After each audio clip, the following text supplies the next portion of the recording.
Hello guys, welcome back to our YouTube platform. Guys, మొదటిసారిగా మీరు నా క్లాస్ చూస్తున్నట్లయితే ఛానల్ని సబ్స్క్రైబ్ చేసుకోండి. కంటెంట్ నస్తే ఖచ్చితంగా ఒక లైక్ ఇవ్వండి. మీకేమైనా ఓన్ సజెషన్స్ ఉంటే కింద కామెంట్ బాక్స్లో కామెంట్ చేయండి. అండ్ మన పీడిఎఫ్స్ బైలింగ్వల్గా, అంటే ఇటు తెలుగులో అటు ఇంగ్లీష్లో రెండిట్లో అవైలబుల్గా కింద డిస్క్రిప్షన్లో టెలిగ్రామ్ గ్రూప్ లింక్ ఇవ్వబడింది, Rohis academy. You can go and acquire the data. And ఇప్పటికే మనం జూలై, ఆగస్ట్, సెప్టెంబర్ ఈ 3 మ్యాగజైన్స్ ఇటు తెలుగులో అటు ఇంగ్లీష్లో మంచి పిక్చర్స్తో ఇవ్వడం జరిగింది. సో గాయస్, యాజ్ యూజువల్గా మీకు నేను చేసిన ప్రామిస్ పర్ డే ఒక డే ఇంటూ మనం 10 కరెంట్ అఫైర్స్ తీసుకుంటే, సో మొత్తంగా మనకి ఒక నెల అయ్యేసరికి 300 కరెంట్ అఫైర్స్, ఒక సంవత్సరానికి మనకి 3600 current affairs. So current affairs ఒకటే కాదు, current affairs plus static GK ఈ రెండు కలిసాక సో ఇంకేముంది గాయస్, ఇంతకంటే ఒక ఎగ్జామ్లో ఇంకేం అడుగుతారు? ఇంతకంటే ఇంకేం అడగలేరు కదా.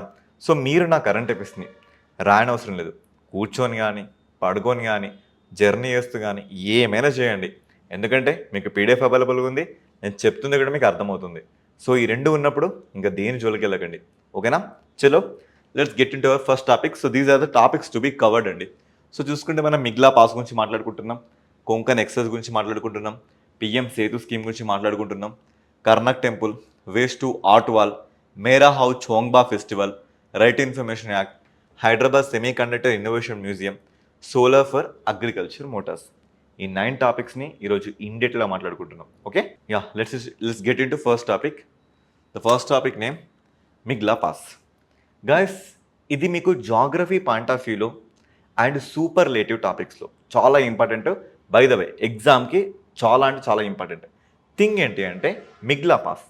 ప్రెజెంట్ ఇది ఇండియాలో కాదు, వరల్డ్లోనే అత్యంత ఆల్టిట్యూడ్ మీన్స్ అత్యంత ఎత్తులో ఉన్న మోటార్ వెహికల్ రోడ్డుగా ఇది మనకు కనబడుతుంది.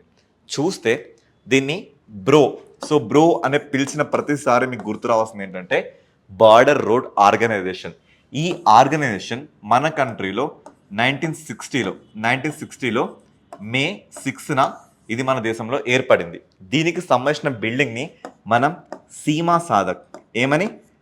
సాధక్ అనే పేరుతో పిలుస్తున్నాం. ఈ ఆర్గనైజేషన్ మెయిన్ ఎయిమ్ ఏంటి అంటే బార్డర్స్లో రోడ్స్ని కన్స్ట్రక్ట్ చేయడం. మరి బార్డర్స్ అంటే ఏంటి?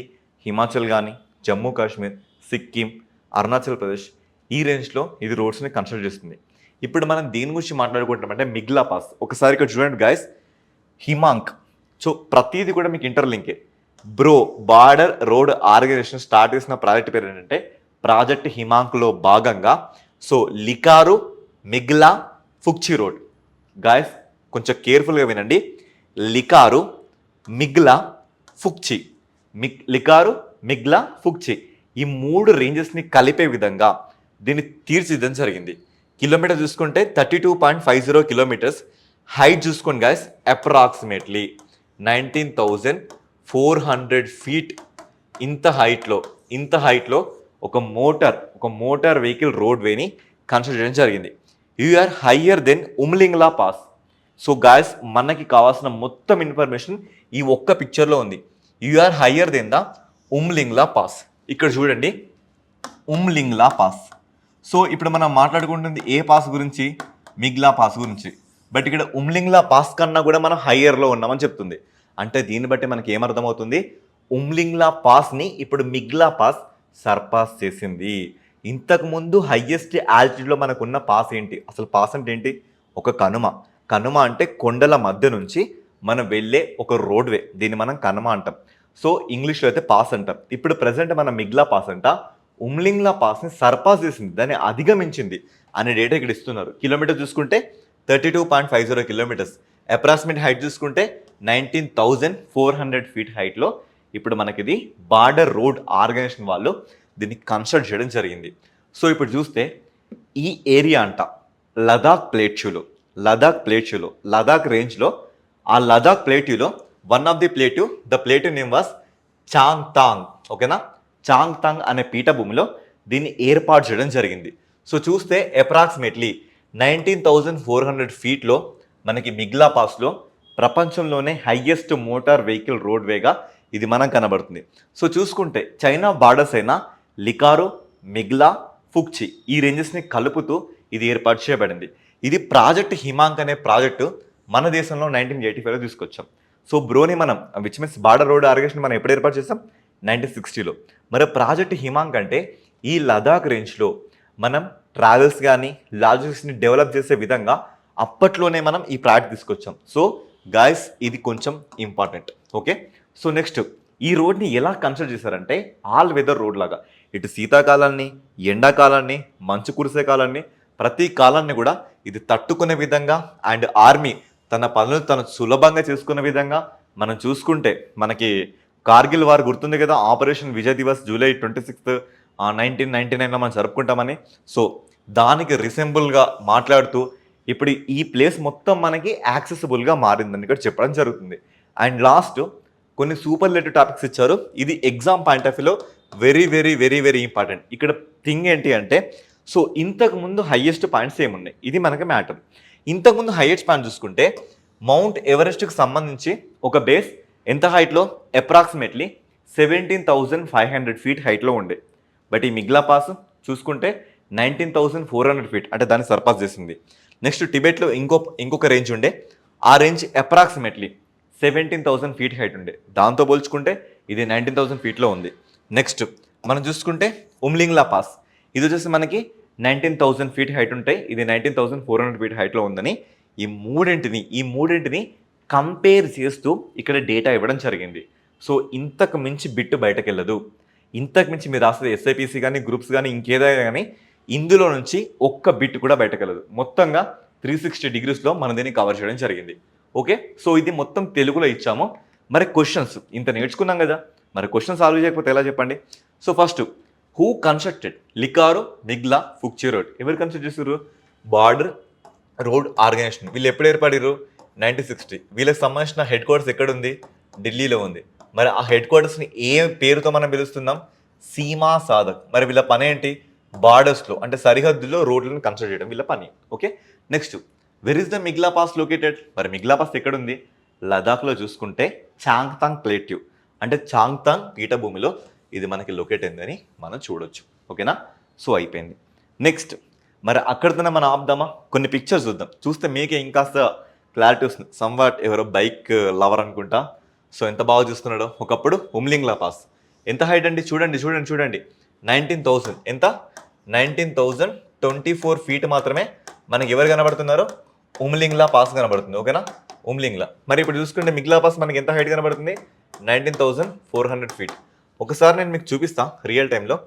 కమ్ గాయస్ ఇలాంటి ప్రాక్టీస్ అయితే మన 2 తెలుగు రాష్ట్రాల్లో అండ్ ఆల్ ఓవర్ ఇండియాలో ఎక్కడ లేదు. ఒక కరెంట్ అఫైర్స్ని రియల్ టైంలో ఇలా ప్రతిదాన్ని చూపించే విధంగా అయితే ఎక్కడ లేదు. సో గాయస్ ఇది మన ఇనిషియేటివ్. సో ఖచ్చితంగా దీన్ని రికగ్నైజ్ చేయండి అండ్ మీ ఫ్రెండ్స్కి వీళ్ళతో షేర్ చేయండి ఇలాంటి డేటాని. సో చూడండి గాయస్, ఇక్కడ ఇది జమ్మూ కాశ్మీర్, ఇది లడాక్ రేంజ్. ఈ లడాక్ రేంజ్లో చూస్తే పక్కన మనకి చైనా ఉంది. ఈ చైనా రేంజెస్లోనే మనకి చూడండి ఇక్కడ ఈ ప్లేస్లో మనకి ఉమ్లింగ్లా పాస్ ఉంది. ఇదే రేంజ్లో మనకి ఇప్పుడు మనకి మిగ్లా పాస్ కూడా కనబడుతుంది. మరి సార్ ఆ పాస్ అంటే ఏంటి? ఇక్కడ మీకు కనబడితే ఒక స్ట్రక్చర్ కనబడుతుంది, రోడ్స్. సో రోడ్లు కనబడుతున్నాయా? ఇవేనండి మనకి బార్డర్ రోడ్ ఆర్గనైజేషన్ వాళ్ళు కన్స్ట్రక్ట్ చేసేది ఏమైనా ఉందంటే ఈ రోడ్లే. సో చూడండి గాయస్, ఇది మనం 3D వ్యూలో చూస్తున్నాం. సో ఎంత పెద్ద పర్వతాలో మీ ఊకే వదిలేస్తున్నా. ఇలా ఇంత పెద్ద పర్వతాల్లో సో చుట్టుపక్కల మొత్తం మంచే. ఇలాంటి రేంజెస్లో వీటిని కన్స్ట్రక్ట్ చేయడం అంటే అది చెప్పాలంటే చాలా సాహసోపేతమైన విషయం. అది మోస్ట్ అడ్వెంచర్ ఈవెంట్. అది ఇలా రోడ్స్ని ఈ కొండల మీద కన్స్ట్రక్ట్ చేయడం జరిగింది. సో చూసుకుంటే ఇక్కడ మనకి హన్లే రేంజ్ కానీ సో ఇవన్నీ రేంజెస్ కానీ మనకి ఇక్కడ కనబడతాయి. ఓకేనా, ఎస్ ఇది మనకి చాంగ్తాంగ్ ప్లేట్యూ ఇక్కడ లదాఖ్లో ఉంది. నెక్స్ట్ మరి ఇంకొన్ని పాసెస్ చూద్దాం. ఇవి ఎగ్జామ్ పాయింట్ ఆఫ్ వ్యూలో 99% కూడా కాదు, 100% ఇంపార్టెంట్. ఇవి లేకుండా ఏసారి ఎగ్జామ్ మనకు జరగదు. మరి కొన్ని ఇంపార్టెంట్ పాసెస్ చూసుకుందాం. ఇది చూసుకుంటే మనకేంటి? లడాక్ కనబడుతుంది. ఇది చూసుకుంటే మనకేంటి? జమ్మూ కాశ్మీర్ కనబడుతుంది. మరి లదాఖ్లో ఇంపార్టెంట్ పాసెస్ ఏంటి సార్ అంటే మరి ఇవన్నీ గుర్తుండాలండి. There is no way to escape from it. చూడండి జమ్మూ కాశ్మీర్లో మనం చూస్తే మనకి కొన్ని గుర్తుండాల్సింది ఏంటంటే జోజిలా పాస్. సో దీని పేరేంటి? జోజిలా పాస్. ఈ జోజిలా కనుమ మనకు గుర్తుండాల్సిందే. నెక్స్ట్ ఇక్కడ మనం చూసుకుంటే లైక్ మనం జమ్మూ రేంజ్లో చూసుకుంటే బనిహల్ పాస్, బనిహల్ కనుమ మనకి గుర్తుండాలి. నెక్స్ట్ ఇదే రేంజ్లో మనం చూసుకుంటే ఇక్కడ పీర్ పంజాల్ పాస్, పీర్ పంజాల్ కనుమ కూడా మనకు గుర్తుండాల్సిందే. Next Burzila pass, next Khardungla pass. So ఈ పాసెస్ని మీరు గుర్తుపెట్టుకొని తీరాల్సిందే. ఈ మనకి జమ్మూ కాశ్మీర్ రేంజ్లో కనబడుతుంది. నేను ఇక్కడ ఏదైతే అడ్రస్ ఇస్తున్నో వీటిని మాత్రం 100% గుర్తుపెట్టుకొని ట్రై చేయండి. నెక్స్ట్ లదాఖ్లో చూసుకుంటే మనం ఇప్పుడేగా చూసుకుంది ఈ రేంజ్లో మనం దేని గురించి మాట్లాడినాం? ఒకటి మిగ్లా పాస్ గురించి మాట్లాడినాం, నెక్స్ట్ ఉమ్లింగ్లా పాస్ గురించి మాట్లాడాం. ఓకేనా? ఇది మనకి ఇప్పుడు కరెంట్ అఫైర్స్లో ఉంది కాబట్టి దీన్ని కూడా మీరు నోట్ చేసుకోవాల్సిన అవసరం ఉంది. ఓకే, నెక్స్ట్ ఈ లదాఖ్ జమ్మూ కాశ్మీర్ నుంచి మనకు ఇంకో పాస్ కనబడుతుంది, దాని పేరు పెన్సిలా పాస్. ఓకేనా? పెన్సిలా పాస్. అండ్ ఇదే రేంజ్లో మనకి చాంగ్లా పాస్ కూడా కనబడుతుంది. ఓకేనా? నెక్స్ట్ ఇంకాస్త డీటెయిల్ తీసుకొచ్చాం. సో ఇక్కడ ఈ రేంజ్ మొత్తం మనకి హిమాచల్ ప్రదేశ్. ఈ హిమాచల్ ప్రదేశ్లో చూస్తే ఇటు చైనా ఇటు ఇండియా ఈ బార్డర్ మధ్యలో మనకు కనబడుతున్న పాస్ ఏంటి అంటే షిప్ కిలా కనుమ. ఈ కనుమ పేరు ఏంటి గాయస్ అంటే షిప్ కిలా కనుమ. గాయస్ మీరు రాసే ఎస్ఐపిసి కానీ గ్రూప్స్ కానీ నంబర్ ఆఫ్ టైమ్స్ ఈ క్వశ్చన్ని అడగడం జరిగింది. షిప్ కిలా కనుమ ఏ రాష్ట్రంలో కలదు? ఎక్కడ? మనకి హిమాచల్ ప్రదేశ్లో కలదు. షిప్ కిలా పాస్ స్పెషాలిటీ ఏంటంటే మనకి సట్లెజ్ నది మనకి ఈ చైనా టిబెట్ రేంజ్లో స్టార్ట్ అవుతూ ఇండియాలో ఎంటర్ అవుతున్న ఫస్ట్ టచ్ అవుతున్న కనుమ ఏంటి అంటే షిప్ కిలా కనుమ అని మనం చెప్పాలి. ఓకేనా? సో సిక్కింలో చూస్తే మనకి నాతులా కనుమ. ఓకేనా? నాతులా కనుమ అండ్ జెలెప్లా కనుమ, ఈ రెండు కనుమలు మనకి సిక్కింలో కనబడడం జరుగుతుంది. ఇక్కడ చూడండి దీని పేరేంటి? నాతులా కనుమ. ఓకేనా? మరి నితిలా కనుమ కూడా మనకు ఉంటుంది. సో గాయస్ ఇక్కడ చూడండి, దిస్ ఇస్ నితిలా కనుమ. గాయస్ అస్సలు కన్ఫ్యూజ్ అవ్వకండి. నాతులా కనుమ వచ్చేసి మనకి సిక్కింలో ఉంది, నితిలా కనుమ వచ్చేసి మనకి ఇక్కడ ఉత్తరాఖండ్లో ఉంది. ఇవన్నీ ప్రీవియస్ క్వశ్చన్స్. నేనేదో నా సొంతంగా చెప్పడం కాదు, ప్రతిది కూడా ప్రీవియస్ క్వశ్చన్స్. ఎవరైతే 1-2 మార్కులతో కోల్పోయిన ఉంటారు కదా వాళ్ళకి మాత్రమే దీని వాల్యూ ఏందో ఇంకాస్త డీటెయిల్గా అర్థమవుతుందని నేను అనుకుంటున్నా. నెక్స్ట్ సో ఇదే మనం చూసుకుంటే ఇదే ఉత్తరాఖండ్లో చూసుకుంటే మనా కనుమ, మౌలింగ్ కనుమ మనకు కనబడుతుంది. ఓకేనా? సో ఇవి కొంతవరకు ఇంపార్టెంట్. ఓకేనా? సో ఇక నేను రాసిన ప్రతి ఒక్కటి కూడా ఇంతకుముందు ఎగ్జామ్స్లో అడగడం జరిగింది. ఈ జెలప్లా పాస్, ఈ నాతులా కనుమ, ఈ నితిలా కనుమ, ఈ షిప్కిలా కనుమ, ఇవి నంబర్ ఆఫ్ టైమ్స్ ఎస్ఐపిసిలో మాత్రం రిపీట్లో కనబడుతున్నాయి. ఇక తర్వాత ఇంతో కొంత ఇంపార్టెంట్ మనకి అరుణాచల్ ప్రదేశ్లో బొమిడిలా కనుమ. సో ఏం పేరు? బొమిడిలా పాస్. ఈ బొమిడిలా కనుమ కూడా మనకి చాలా వరకు ఇంపార్టెంట్. ఈ బొమిడిలా కనుమ ఇవన్నీ మనకి ఇంపార్టెంట్ ఈవెంట్స్. ఓకేనా? ఎస్. నెక్స్ట్ చూసుకుంటే ఎక్సర్సైజ్ కొంకన్. సో కొంకన్ అని చెప్పగానే మీకు ఇక్కడ షిప్స్ కనబడుతున్నాయా? సో గాయస్ ఇది నేవల్ ఎక్సర్సైజ్. ఎవరెవరికి సార్ అంటే సో చూసుకుంటే యూకే అండ్ భారత్ ఈ రెండింటికి సంబంధించిన ఒక నేవీ ఎక్సర్సైజ్. ఓకేనా? ఒక నేవీ ఎక్సర్సైజ్ ఎక్కడ జరిగింది? కొంకణ తీరం అంటే ఏంటి? సో చూసుకుంటే మహారాష్ట్ర కదా, మహారాష్ట్ర ఎటు ఉంది? మన ఇండియాకి వెస్ట్ సైడ్లో ఉంది కదా. అందుకే ఇక్కడ చూసుకుంటే మనకి బిగిన్స్ ఇన్ వెస్టర్న్ కోస్ట్, పశ్చిమ తీరంలో మనకి కొంకన్ స్టార్ట్ అయిందని చెప్పడం జరుగుతుంది. మరి ఈ కొంకన్ ఎన్నోవది ఈసారి ఎడిషన్ ఎన్నోది అంటే ఇది చూస్తే మనకి 22వ ఎడిషన్. అండ్ సమ్ టైమ్స్ యాన్యువల్గా మనం జరుపుతున్నాం, సమ్ టైమ్స్ మనం బైయాన్యువల్ కూడా జరుపుతున్నాం. అంటే కొన్నిసార్లు సంవత్సరంగా జరుపుకుంటాం, కొన్నిసార్లు 2 సంవత్సరాలు జరుపుతున్నాం. కానీ మేజర్గా ఇది ఇప్పటివరకు యాన్యువల్గా మనం జరపడం జరిగింది. ఇది చూసుకుంటే 22వ ఎడిషన్ ఏంటి? ఎక్సర్సైజ్ కొంకన్. మరి కొంకన్ అనేది 2 దేశాలకు సంబంధించింది. ఒకటి దేనికి? UK and India. ఇక్కడ చూడండి, Indian navy and royal navy of UK వీళ్ళిద్దరు దీన్ని కండక్ట్ చేయడం జరిగింది. మరి ఇది కాస్త మనకి 2 ఫేజెస్లో కనబడుతుంది. సో గుర్తుపెట్టుకోండి, 2 ఫేజెస్లో ఎందుకు వేస్తాం? ఒకసారి సీ ఫేజ్ అంటాం, ఒకసారి హార్బర్ ఫేజ్ అంటాం. మరి సీ ఫేజ్ అంటే ఏంటి సార్ అంటే సీ ఫేజ్ అంటే I will show you sea phase. మరి సీ ఫేజ్ ఏంటి అంటే ఇప్పుడు చూడండి, నేను కొంకన్ అని చెప్పా అంటే మనకు మహారాష్ట్ర కదా. ఇప్పుడు sea phase guys, sea phase అంటే ఓన్లీ సముద్రంలో జరిపేది. మరి హార్బర్ ఫేజ్ అంటే ఏంటి సార్ అంటే హార్బర్ ఫేజ్ అంటే ఇప్పుడు మనకి ఈ ప్లేస్లో మనకి ఇక్కడ బీచ్ ఉంటుందా, ఈ బీచ్ ఏరియాలో కూర్చొని ఇక్కడి వరకు మాత్రమే జరిపే ఎక్సర్సైజ్, ఏమంటామంటే హార్బర్ ఫేజ్. దీని లోపల జరిపే దాన్ని ఏమంటామంటే సీ ఫేజ్ అనే ఇలా 2 పేరుతో మనం పిలవడం జరుగుతుంది. మరి సీ ఫేజ్లో ఏం చేస్తారు వీళ్ళు చూసుకుంటే anti air, so anti surface, anti submarine exercise. అంటే మన షిప్స్ ఎంత బలంగా ఉన్నాయి, ఎంత బాగున్నాయి అని చూపించడానికి మనమే చేస్తాం. మరి సిగ్నిఫికెన్స్ ఏంటి అంటే this is a platform to consultate strategical ties. అంటే యూకేకి మనకి ఎంత మంచి అమికేబుల్ నేచర్ ఉంది, మనం ఎంత బాగా ఇంటరాపరబుల్ చేస్తున్నాం, మన స్ట్రెంత్ని ఎంత బాగా చూపిస్తున్నాం అండ్ దాంతోపాటు 2035 విజన్ విత్ యూకే అదేంటి, ఈ ప్రతి ఒక్కటి మనం చూపించుకుంటున్నాం అన్నట్లుగా. సో కొన్ని క్వశ్చన్ చూడండి ఇక్కడ, which navies are participating in Konkan, ఏవి పార్టిసిపేట్ చేస్తుంది, UK, India. Okay, where did exercise Konkan, మరి ఇది కొంకన్ ఎక్కడ జరిగింది, వెస్ట్ కోస్ట్లో మనకు జరిగిందని ఇక్కడ చెబుతున్నారు. ఓకేనా, అండ్ దీంట్లో చూసుకుంటే పార్టిసిపేట్ చేసిన ఒక ఎయిర్ క్రాఫ్ట్ వార్షిప్ ఏంటి, ఎయిర్ క్రాఫ్ట్ అంటే దీని మీదే మనకి ఇలా ఎయిర్పోర్ట్కి ఒక రోడ్డు ఉన్నట్లు ఇట్లా రోడ్డు ఉంటుంది. అప్పుడు ఈ మిగ్ లైక్ ఇక్కడ చూస్తున్నారు కదా, ఇలా విమానం నుంచి కూడా దీని మీద నుంచి మనకి లిఫ్ట్ అవ్వడం కానీ, ల్యాండ్ అవ్వడం కానీ, టేక్ ఆఫ్ అవ్వడం కానీ ఇవన్నీ మనం చూడొచ్చు. దీని పేరేంటి, INS Vikrant. INS Vikrant is an indigenous అంటే స్వదేశీయంగా తయారైన మొట్టమొదటి ఎయిర్ క్రాఫ్ట్ క్యారియర్ వార్షిప్గా మనం చూడొచ్చు. అలా ఇది కూడా ఇక్కడ పార్టిసిపేట్ చేసిందని చెప్తున్నారు. ఓకేనా, yes. Next, so next PM Setu అంటే ఏంటి, what is the meaning of Setu? ప్రధానమంత్రి సేతు అంటే స్కిల్లింగ్ అండ్ ఎంప్లాయ్మెంట్. ఓకేనా, skilling and employment, transformation through upgrading ITIs. మనం మాట్లాడతాం కదా, వీడు డిప్లొమాలో ఐటీఐ చేసిండు. ఐటీఐ అంటే ఏంటి, ఇండస్ట్రియల్ ట్రైనింగ్ ఇన్స్టిట్యూట్స్. ఒక ఇండస్ట్రీస్కి ఎలాంటి ట్రైనింగ్ కావాలి, మనం ఎలాంటి ట్రైనింగ్ తీసుకుంటే ఆ ఇండస్ట్రీని ముందుకెళ్తున్నాం. మరి ఆ ఇండస్ట్రీస్లో మనం ముందుకెళ్ళాలంటే మనకు కావాల్సింది ఏంటి, ఖచ్చితంగా స్కిల్స్ కావాలి. ఈ రోజుల్లో స్కిల్స్ అనేది మనం ఏం చేయలేం కదా. సో అదే విషయాన్ని ఇక్కడ చాలా గట్టిగా ఎండోర్స్ చేసి మరీ మాట్లాడుకుందాం. ఏంటంటే skilling and employability, upgrading ITS. మరి ఐటీఎస్ని మనం ఎలా అప్గ్రేడ్ చేయాలి, ఇది మొత్తం చూసుకుంటే మనకి న్యూఢిల్లీలో ఇక్కడ జరిగింది. ఇక్కడ ఎన్ని ఐటీఎస్ మొత్తం దేశం మొత్తంలో ఒక 1000 ఐటీఎస్ని మనం తీసుకుంటున్నాం. వాటన్నిటిని అప్గ్రేడ్ చేద్దామని న్యూఢిల్లీలో విజ్ఞాన్ భవన్లో జరుగుతున్న కౌశల్ దీక్షా సమారోహ్ అనే ఒక ఫంక్షన్, ఒక ఈవెంట్లో దీన్ని తీసుకురావడం జరిగింది. మరి ఏంటి అసలు ఇది ఏం చెప్తుంది, ఇది చూసుకుంటే సెంట్రల్లీ స్పాన్సర్డ్ స్కీమ్. అంటే సెంట్రల్ కొంత ధనాన్ని మనకి సహాయం చేస్తే ఆ ధనంతో మనం ఏం చేయాలన్నది ఇక్కడ మనం మాట్లాడుకుంటున్నాం. ఓకే, ఇన్వెస్ట్మెంట్ ఎంత చేస్తుంది, అప్రాక్సిమేట్లీ 60,000 కోట్ల వరకు చేస్తుంది. ఎన్ని ఐటీఎస్ని తీసుకుంటున్నాం, 1000 ఐటీఎస్ని తీసుకుంటున్నాం.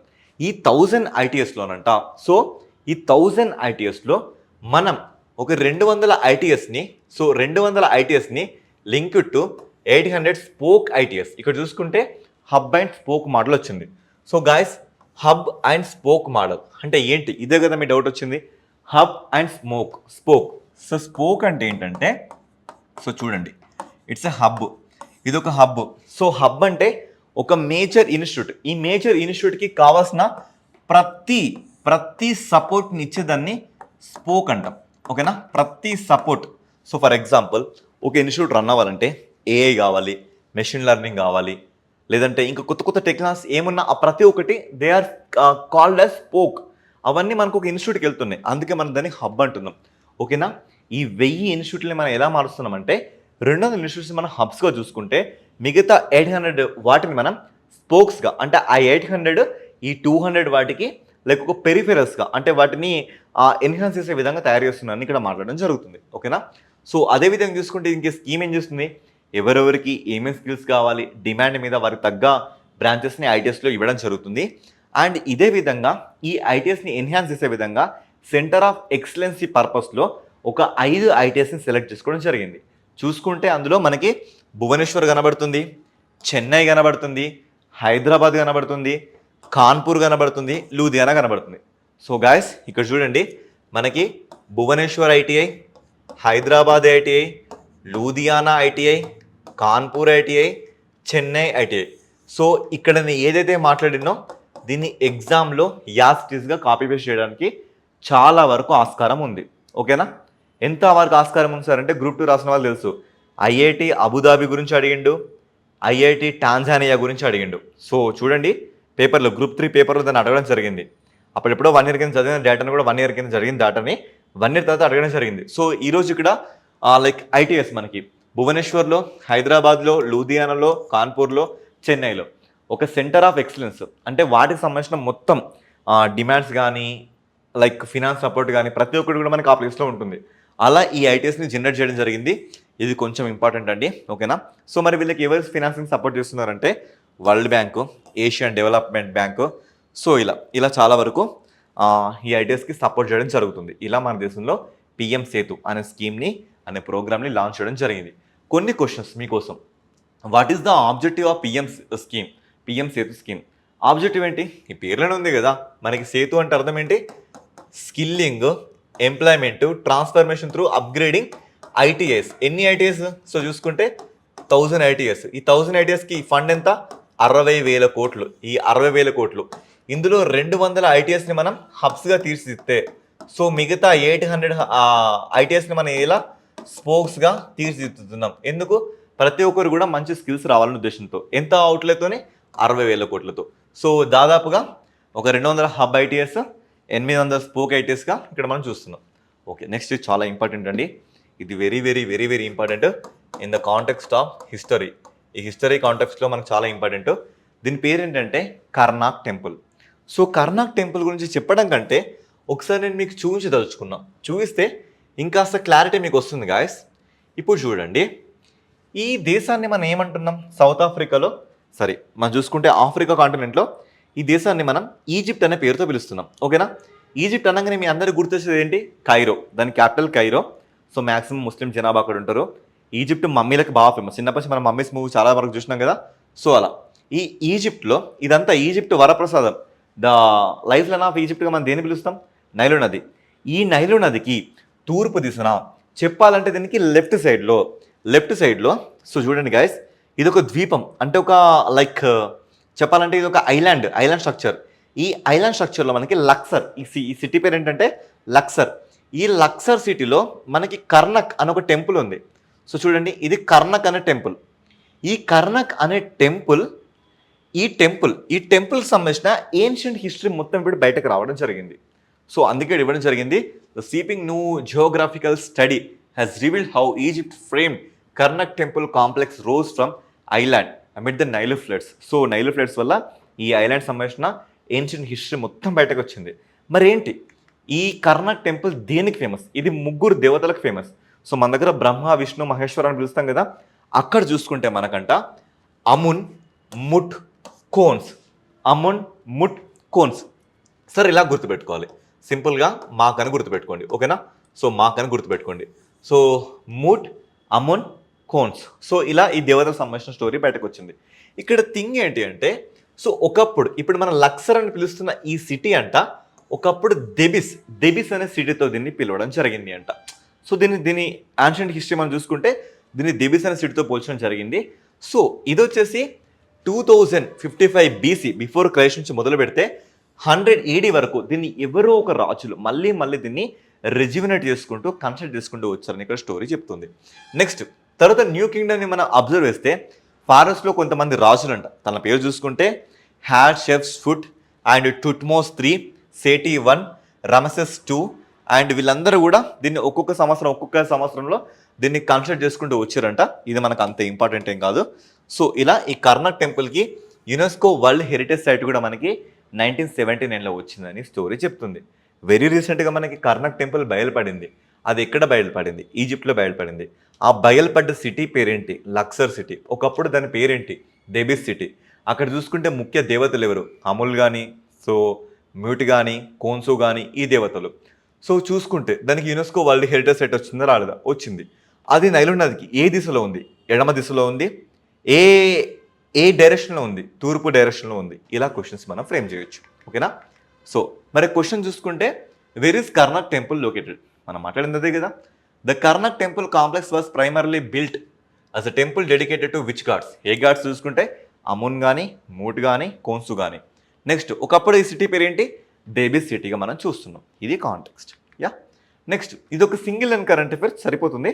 సో చూడండి పేర్లను చూడండి. Waste to art wall. So waste to art wall. ఇక్కడ థింగ్ ఏంటి అంటే Nagpur municipal commission. So Nagpur municipal corporation వాళ్ళు ఏం చేస్తారంటే ఆ సిటీలో వేస్ట్గా ఉన్న ప్రతి దాన్ని కూడా ఇలా గోడల మీద ఇన్నోవేటివ్ ఆర్ట్స్ని కానీ, ఇన్నోవేటివ్ డిజైన్స్ని కానీ ఇలా ఏర్పరిచే విధంగా డిజైన్స్ చేస్తున్నారంట. సో ఇది కొంతవరకు బెటరే కదా. ఎలాగో వేస్ట్ అది. ఆ వేస్ట్ని ఇలా ఇన్నోవేటివ్ థాట్స్కి వాడడం ఇంత కొంత బెటరే కదా. ప్రజలకి పరిశుభ్రత మీద కానీ లేదా వ్యర్థాల నిర్వహణ మీద కానీ అవగాహన తీసుకొస్తానికి ఇది ఒక విధానాన్ని తీసుకొచ్చారంట. సో ఇలా తీసుకురావడం దాని వెనకాల శానిటేషన్ కానీ, రీసైక్లింగ్ ఇనిషియేటివ్స్ కానీ, లేదంటే where the discarded waste materials are reuse to create artistic in public spaces కానీ, సో ఇలాంటి వాటి మీద చూస్తున్నారు. ఎవరు? నాగ్పూర్ మున్సిపల్ కార్పొరేషన్ వాళ్ళు దీన్ని తీసుకురావడం జరిగింది. Okay, next. సో ఇది సమ్వాట్ ఇంపార్టెంట్ అండి. సో సమ్వాట్ అని కాదు, చాలా వరకు ఇంపార్టెంట్. సో థింగ్ ఏంటి అంటే ఇది వచ్చేసి మనకి మణిపూర్ స్టేట్లో కనబడుతుంది. సో మణిపూర్ అనగానే మీకు గుర్తొచ్చే దీని క్యాపిటల్ ఎవరు? సో ఇంపాల్. ఓకే, ఈ ఇంపాల్ క్యాపిటల్లో మనకి ఫేమస్ ప్లేస్ ఒక ప్లేస్ ఉందండి. ఆ ప్లేస్ పేరు ఏంటంటే కాంగ్లా. పేరేంటి? కాంగ్లా. ఈ మణిపూర్లో మనకు కనబడుతున్న ఫేమస్ ట్రైబ్స్ ఎవరు సార్ అంటే వాళ్ళు వచ్చేసి మనకి మెయిటీ ట్రైబ్స్. ఓకేనా, Meitei tribes. So cookies versus Meitei అని మనం చాలాసార్లు చూసాం కదా, ఇక్కడ మెయిటీ ట్రైబ్స్. ఈ మెయిటీ ట్రైబ్స్ వాళ్ళు సాలిడారిటీ అండ్ పీస్ అంటే సామరస్యం మరియు శాంతి కోసం జరుపుకునే ఒక సామూహిక పండుగ అన్నట్లుగా. ఓకేనా, ఈ సామూహిక పండుగ ఒకసారి మీరు మీరు మీరు ప్రొనౌన్స్ చేయండి. మేరా హౌ చోంగ్బా ఫెస్టివల్. మేరా హౌ చోంగ్బా ఫెస్టివల్ అనే పేరుతో ఈ పండుగను తీసుకురావడం జరిగింది. కాసేపు చూద్దాం అసలు ఈ పండుగ ఏం చెప్తుంది. సో మనందరికీ తెలుసు హిందూస్కి లైక్ సంస్కృతిలో మనకి చైత్రం, వైశాఖం, జ్యేష్టం, ఆషాఢం, శ్రావణం, భాద్రపదం, కార్తీకం ఇట్లా మనకి మంత్స్ ఉంటాయి కదా. అలాగే మనకి ముస్లింలు చూసుకున్న కూడా రంజాన్ ఇట్లా ఇట్లా మంత్స్ ఉంటాయి కదా, వీళ్ళకి కూడా మంత్స్ ఉన్నాయంట. సో వీళ్ళ మంత్ ఏంటంటే ఈసారి మేరా మంత్. ఈ మేరా మంత్లో 15th లూనార్ డే అంటే చంద్రుడు ఉన్న 15వ రోజుని వీళ్ళు మేటీ క్యాలెండర్ ప్రకారంగా మేరా చౌ హోంగ్బా ఫెస్టివల్ని జరుపుకుంటారు. సో ఎందుకు సార్ దీన్ని జరుపుకుంటారు అంటే వీళ్ళ పాలకుడు నోంగ్డా లైరన్ పకామ్. నోంగ్డా లైరన్ పకామ్ ఇతన్ని స్మరించుకొని ఇతనికి ట్రిబ్యూట్గా ఈ పండుగ జరుపుకుంటారు. సో మేజర్గా మణిపూర్లో రాజు మణిపూర్ ప్యాలెస్ నుంచి చారిత్రాత్మక కాంగ్లా వరకు రావడం జరుగుతుంది. సో గాయస్ వేరే ఫ్యాకల్టీస్ ఎవరైనా కూడా జస్ట్ కాంగ్లా అనేది చదవడం ఉంటుంది, కానీ మనది అలా కాదు. అసలు కాంగ్లా అంటే ఏంటో చూపిస్తాం, ఒకసారి నాతో పాటు ట్రావెల్ కండి. ఓకే, సో మనం మణిపూర్కి వస్తున్నాం. మణిపూర్ క్యాపిటల్ ఇంపాల్. ఈ ఇంపాల్లో మనకు కనబడుతున్న ఈ ప్లేస్ ఉంది కదా, ఈ ప్లేస్ని మనం కాంగ్లా అంటున్నాం. ఏమంటున్నాం ఈ ప్లేస్ని మనం? సో గైస్ ఎవరైనా వీడియో లో క్వాలిటీలో పెట్టుకుంటే హెచ్డీలో ట్రై చేయండి. 1080 ట్రై చేస్తేనే అప్పుడు ఇక్కడ మీకు కాంగ్లా అనే ఏరియా కనబడుతుంది. ఓకేనా, సో ఇక్కడ మీకు కనబడుతున్న ఈ ఏరియా మొత్తాన్ని కాంగ్లా అని అంటున్నాం. ఇది ఆ మణిపూర్ రాజవంశస్థులకు సంబంధించిన ఒక ప్లేస్ అన్నట్లుగా. సో రాజు ఈ కాంగ్లా ప్లేస్కి వచ్చి ప్రజలందరినీ సామూహికంగా ఈ ప్లేస్కి రప్పించి ఇక్కడ ఈ పండుగను జరుపుకుంటారు. మరి పండుగ ఎలా జరుపుకుంటారు? డాన్సింగ్స్. సో సాంస్కృతిక నృత్యాల ప్రదర్శనతోని అందరూ సోదర భావంతో ఈ పండుగ జరుపుకోవడం మనం చూడొచ్చు. ఓకేనా, ఇది దీనికి సంబంధించిన ఇష్యూ. మరి కొన్ని క్వశ్చన్స్. మేరా హౌ చోంగ్బా ఫెస్టివల్ ఎక్కడ జరుపుకుంటాం? మణిపూర్లో. మరి పండుగ ఉద్దేశం ఏంటి? సమాజాల మధ్య శాంతి కానీ సాలిడరిటీ కానీ. ఓకేనా, దీనికి సంబంధించి. సరే, పండుగలు అనే టాపిక్ వచ్చింది. మరి మిగతా పండుగలు కూడా ఒక లుక్ వేద్దాం. నార్త్ ఈస్ట్ నుంచి కొన్ని పండుగల్ని ఓ లుక్ వేద్దాం. అస్సాంలో చూసుకుంటే మనం బీహు ఫెస్టివల్ని చూస్తాం. ఓకేనా, ప్రతి ఇయర్ కూడా మనకి ఈ బీహు ఫెస్టివల్ కనబడుతుంది. నెక్స్ట్ అంబుబాచి మేళా. ఈ అంబుబాచి మేళని మనం ఎవ్రీ జూన్లో అస్సాంలో జరుపుకుంటాం. ఇది కూడా ఒక స్పెషాలిటీ. మరి నాగాలాండ్ చూసుకుంటే హార్న్బిల్ ఫెస్టివల్ జరుపుకుంటాం. ఓకేనా, హార్న్బిల్ ఫెస్టివల్ని యూజువల్గా మనం December 1st వీక్లో జరుపుకుంటాం. నెక్స్ట్ మొయాసో మాంగ్ ఫెస్టివల్ని కూడా మనం ఇదే ప్లేస్లో జరుపుకుంటాం. ఓకే, అరుణాచల్ ప్రదేశ్లో చూసుకుంటే జీరో ఫెస్టివల్. సో మనకి జీరో వ్యాలీ అనే పేరుతో ఇక్కడ ఒక డిస్ట్రిక్ట్ కూడా మనకు కనబడుతుంది. Next Dree festival. ఈ డ్రీ ఫెస్టివల్ నేను మొన్నే మీతో మాట్లాడా. ఏ ట్రైబ్ అంటే అపతానీ ట్రైబ్. ఈ అపతానీ ట్రైబ్ ఎందుకు న్యూస్లోకి వచ్చారు? సో 2 ముక్కులలో ఇంత లావుగా ఆ ముక్కు పుల్లలు పెట్టుకొని వాళ్ళు మనకు కనబడరు కదా, అపతానీ ట్రైబ్ కూడా మనకి ఇక్కడ రావడం జరిగింది. వాళ్ళ సంబంధించిన పండుగని మనం డ్రీ ఫెస్టివల్ అంటున్నాం. నెక్స్ట్ మణిపూర్లో చూసుకుంటే సాంగే ఫెస్టివల్, తర్వాత చీరాబో ఫెస్టివల్, దాంతోపాటు మేరా హౌ చోంగ్బా ఫెస్టివల్ కూడా మనం చూస్తున్నాం. నెక్స్ట్ మేఘాలయాలు చూసుకుంటే Wangala festival, so నోంక్రెమ్ dance festival, ఇలా 2 ఫెస్టివల్స్ మనం అబ్జర్వ్ చేయొచ్చు. సిక్కింలో చూసుకుంటే సాగా ఫెస్టివల్, లోసార్ ఫెస్టివల్. ఓకేనా, సో సిక్కింలో మేజర్గా మనకు కనబడే ట్రైబ్స్ ఎవరు? లెప్చా ట్రైబ్స్ ఈ ప్లేస్లో మనకు కనబడుతున్నారు. ఓకే, నెక్స్ట్ మిజోరం చూసుకుంటే చప్చార్కుట్ ఫెస్టివల్. ఓకేనా, చప్చార్కుట్ ఫెస్టివల్ని మనం చూడొచ్చు. నెక్స్ట్ సో ఇవే ఫెస్టివల్స్ కొన్ని ఇచ్చారు మళ్ళీ. సో హార్న్బిల్ ఫెస్టివల్ ఇక్కడ మనం నాగాలాండ్ చూసుకోవచ్చు. అస్సాంలో Bihu festival, Ziro valley festival Arunachal ప్రదేశ్లో, సాంఘై ఫెస్టివల్ చూసుకుంటే మనకి మణిపూర్లో. సో సాంఘై అంటే ఏంటంటే అదొక జింక జాతి అన్నట్లుగా. సో మేఘాలయలో వంగాలా ఫెస్టివల్, సిక్కింలో లోసార్ అండ్ సాగా ఫెస్టివల్, అస్సాంలో అంబుబాచి మేళా, ఇలా మనం కొన్ని ఫెస్టివల్స్ని చూడొచ్చు. ఓకే, నెక్స్ట్ సరే ఫెస్టివల్ చూడొచ్చు. మరి కొన్ని ట్రైబ్స్ కూడా మాట్లాడుకుందాం మనం. తెగలు. సో గాయస్ మనం చాలా తెగలు మాట్లాడిన ఇప్పటివరకు. కానీ ట్రైబ్స్ అని, అపతానీ ట్రైబ్స్ అని, లెప్చా ట్రైబ్స్ అని, బోండా ట్రైబ్స్ అని, కోయా ట్రైబ్స్ అని, చెంచు ట్రైబ్స్ అని, హటి ట్రైబ్స్ అని. సో మెనీ ట్రైబ్స్ మనం ఇప్పటిదాకా మాట్లాడాం. గుర్తుందో లేదో వీడియోస్లో మనం చాలా వరకు డిస్కస్ చేసాం. అండ్ మనం డిస్కస్ చేసిన ప్రతిదీ కూడా మనకి ఎగ్జామ్ పాయింట్ ఆఫ్ వ్యూలో రీసెంట్ జరిగిన చాలా ఎగ్జామ్స్లో కూడా ఈ పాయింట్స్ మనకు కనబడుతున్నాయి. సో అంత ఇంపార్టెంట్ కాబట్టి ఖచ్చితంగా నోట్స్ చేసుకోండి. లేదు ఈ పీడిఎఫ్స్ మనకు ఉంది కదా, యాసెస్కి పీడిఎఫ్ మనకు ఉంటుంది. ఈ పీడిఎఫ్ని మళ్ళీ చూసుకోండి. ఓకేనా? ఎస్. సో ఇక్కడ చూడండి, జమ్మూ కాశ్మీర్లో మనకి ఇంపార్టెంట్ ట్రైబ్స్ ప్రతి ఒక్కరు వీటిని 100%, 99 కూడా కాదు, 100% గుర్తుపెట్టుకోవడం మాత్రం ట్రై చేయండి.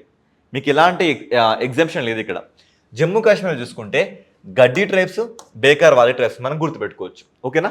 మరి హిమాచల్ ప్రదేశ్ చూసుకుంటే గడ్డి ట్రైబ్స్, గుజ్జా ట్రైబ్స్, కిన్నర్ ట్రైబ్స్ని గుర్తుపెట్టుకోవచ్చు. ఇంకా చెప్పాలంటే కిన్నర్ అనేది ఒక డిస్ట్రిక్ట్. ఓకేనా? నెక్స్ట్ ఉత్తరాఖండ్లో చూసుకుంటే మనకి ఈ దారు బాటియా, ఈ దారు ఒకటి, బాటియా ఒకటి, జౌన్సౌరీ ట్రైబ్. ఈ జౌన్సౌరీ ట్రైబ్నే నేను మొన్న మీకు హట్టి ట్రైబ్, ఓకేనా, హట్టి ట్రైబ్ అనే పేరుతో నేను మాట్లాడా. హట్టి ట్రైబ్కి చెందిన ఒక మహిళ వెరీ రీసెంట్గా ఇద్దరు అన్నదమ్ముల్ని పెళ్లి చేసుకుంది. సో పాలిగమి, పాలిజైని, పాలియాండ్రీ అనే పేరుతో ఒక షార్ట్ కూడా చేయడం జరిగింది దీని మీద. ఓకేనా? అలా జౌన్సోరీ ట్రైబ్ కానీ, కోల్ ట్రైబ్ కానీ, రాజీ ట్రైబ్స్ కూడా మనం మాట్లాడుకుందాం. నెక్స్ట్ కాసా ట్రైబ్, బూటియా ట్రైబ్, మాజీ ట్రైబ్, ఇలా అన్నట్లుగా. సో ఇదే మనం సిక్కింలో చూసుకుంటే లెప్చా ట్రైబ్స్ని బాగా గుర్తుపెట్టుకోవాలి. మనం సిక్కిం అంటే లెప్చాస్. ఓకేనా? నెక్స్ట్ ఇక అరుణాచల్ ప్రదేశ్లో చూసుకుంటే అపతానీ ట్రైబ్, మిష్మి, డాఫ్లా, మీరి, అకా, సిన్ఫో, ఖామ్టీ ట్రైబ్. ఓకేనా? ఇవన్నీ ట్రైబ్స్ మనకి ఈ ప్లేస్లో కనబడుతున్నాయి. అదే తెలంగాణ చూసుకుంటే మనకి చెంచు, యాండై, కూరుంబా, కోండు, లైక్ కోయ, బగాటా, గదాబా, ఇలా చాలా ట్రైబ్స్ మనకు కనబడుతున్నాయి. సో అదే మన రాజస్థాన్లో చూసుకుంటే Bhil tribes, Meena tribes, Garasia tribes, ఇలా ఈ ట్రైబ్స్ ఎక్కడ వచ్చినా కూడా ఈ డేటా మాత్రం మీకు గుర్తుండాలండి. ఇక్కడ దీని నుంచి మనం ఎస్కేప్ అవ్వలేము. ఎందుకంటే గ్రూప్ 2, గ్రూప్ 3లో మనకి సొసైటీ పేపర్ ఉంది. అలానే ఎస్ఐపిసి వాళ్ళకి ఎగ్జామ్షన్ కాదు, కరెంట్ అఫైర్స్లో వచ్చిన డేటాను కూడా అడగడం జరుగుతుంది. అందుకే ఈ ట్రైబ్స్ గుర్తుపెట్టుకొని ట్రై చేయండి. సో ఇది మనకి లైక్ మణిపూర్ మ్యాప్ అండి. సో మనం ఈ కామ్జోంగ్ డిస్ట్రిక్ట్ గురించి కూడా మాట్లాడుకోవడం జరిగింది. ఇక్కడ మనకి ఇంపాల్ కనబడుతుంది. ఆ ఇంపాల్లో మనం ఇప్పుడు మాట్లాడుకున్న కాంగ్లా అనే ఏరియా అక్కడ లొకేట్ అవుతుంది. నెక్స్ట్ సమాచార హక్కు చట్టం. సో సమాచార హక్కు చట్టం మనందరికీ వస్తుంది ఇలా, రైట్ టు ఇన్ఫర్మేషన్ యాక్ట్. ఏ సంవత్సరం వచ్చింది? 2005లో వచ్చింది ఈ యాక్ట్. ఓకేనా? ఈ యాక్ట్ మనకి ఏం చెప్తుంది సార్ అంటే, ఈ యాక్ట్ ఒక సమాచారం తెలుసుకోవాలి. ఏం సమాచారం సార్? గవర్నమెంట్ దగ్గర ఉన్న ప్రతి సమాచారం తెలుసుకోవచ్చు. అది మన రైట్. అర్థమవుతుందా? మన రైట్. గవర్నమెంట్ దేన్ని కూడా అంటే గవర్నమెంట్ ట్రాన్స్పరెన్సీ, జవాబుదారితనం, పారదర్శకత, రెస్పాన్సిబిలిటీ, అకౌంటబిలిటీ ఇవన్నీ చెప్పాలనడానికి మన దేశం తీసుకొచ్చిన ఒక యాక్టే రైట్ టు ఇన్ఫర్మేషన్ యాక్ట్. ఈ యాక్ట్ మనకి వచ్చిన రోజు ఏంటంటే అక్టోబర్ 12. ఎప్పుడు వచ్చింది? అక్టోబర్ 12 నాడు ఈ యాక్ట్ మనకి వచ్చింది. అయితే ఈ యాక్ట్ ప్రకారంగా ప్రతి పౌరుడు కూడా ఒక 17 రకాల నిజాలని గవర్నమెంట్ దగ్గర నుంచి రాబట్టుకోవచ్చు. మరి ఆ 17 రకాల నిజాలు ఏంటి ఒకసారి మనం చూద్దాం. ఇక్కడ చూడండి, ఆ 17 రకాల సమాచారాలు ఏంటి అంటే గవర్నమెంట్ దగ్గర ఉన్న records, government documents, government advices, government opinions, government emails, government reports, government memos, government contracts, government orders, government circulars, government books, government papers, government return scripts, government structures, government models, government electronic statistics and government ప్రకారంగా ఇంకా అందుబాటులో ఉన్న private సంస్థల issues. ఈ 17 రకాల సమాచారాల్ని మనం తెలుసుకోవచ్చు. ప్రతిదానికి కొంత కాస్ట్ ఉంటుంది, బట్టి మనం తీసుకోవచ్చు. సో దీన్ని మనం డెఫినెట్గా వాడుకోవాలి గైస్. మీరు ఎంఆర్ ఆఫీస్కి వెళ్తే మీకు మూలన ఇట్లా కనబడుతుంది, సమాచార హక్కు చట్టం ప్రకారంగా ఇన్ని హక్కులు ప్రతి పౌరులకు ఇవ్వబడుతుంది అని చెప్పబడుతుంది. అలా డెఫినెట్గా ఇస్తారు, మన 100% ఇస్తారు. మరి దీనికి కిందికి రాంది ఏది అంటే దేశ సార్వభౌమతని సవాల్ చేస్తుంది ఏది కూడా రాదు. దేశ రక్షణ సంబంధించిన ఆర్మీలు ఎంత ఖర్చు పెట్టారు, మన దగ్గర ఎలాంటి తుపాకులు ఉన్నాయి, ఎలాంటి మిజైల్స్ ఉన్నాయి, ఆ డేటా చెప్పొద్దు. మన వీక్నెస్ని మనమైతే చెప్పుకోలేం కదా. అలా నెక్స్ట్ గూఢచార సంస్థకు సంబంధించింది. సో మన దేశం గూఢచారులు ఏ దేశంలో ఉన్నారు అలా చెప్తే మన దేశం వాళ్ళు చంపేస్తారు కదా, అలా అన్నట్లుగా. అంటే దేశ సావర్నిటీని డిస్టర్బ్ చేసే విధంగా మనం దేన్ని కూడా తీసుకోవద్దు. రాష్ట్రపతి పరిపాలనలో వచ్చిన కేంద్ర మంత్రిమండలి సలహాలు కానీ ఇవేమి ఆర్టికల్ 73 పరంగా వాళ్ళు ఇచ్చే అడ్వైసెస్ కానీ ఇవేమి కూడా మనం అడగొద్దు. సో ఇక్కడ మీకు కొన్ని 2 క్వశ్చన్స్ ఇచ్చారు ఏంటంటే, సో ఈ రైట్ టు ఇన్ఫర్మేషన్ యాక్ట్ మన దేశంలో ఏ సంవత్సరంలో వచ్చింది? ఆ క్వశ్చన్కి ఆన్సర్ నేను చెప్పిన. కానీ ఇప్పుడు నేనేమడుతున్నా అంటే, సో ఇన్ఫర్మేషన్ యాక్ట్కి కమిషనర్ ఎవరు? ఓకేనా, the chief commissioner of information ఎవరు? ఈ క్వశ్చన్కి నేను మిమ్మల్ని ఆన్సర్ అడుగుతున్నా. ఆన్సర్ తెలుసుకొని కింద కమెంట్ చేయండి. ఓకేనా, నేను చెప్పడం వేరు, కానీ మీరు గూగుల్లోకి వెళ్ళి తెలుసుకుంటే అది మీ మైండే ఎక్కువ రోజులు గుర్తు పెట్టుకోండి మీకు చెబుతుంది అలా. ఓకేనా, నెక్స్ట్ సో నెక్స్ట్ చూసుకుంటే ఇదండి కొంచెం ఇంపార్టెంట్. ఇది తెలంగాణలో ఎవరైతే ఎగ్జామ్స్ రాస్తారో టీజీపీఎస్సీ పర్స్పెక్టివ్లో వెరీ వెరీ ఇంపార్టెంట్. ఏంటంటే హైదరాబాద్లోనంట సెమీ కండక్టర్ ఇన్నోవేటివ్ మ్యూజియం వస్తుంది.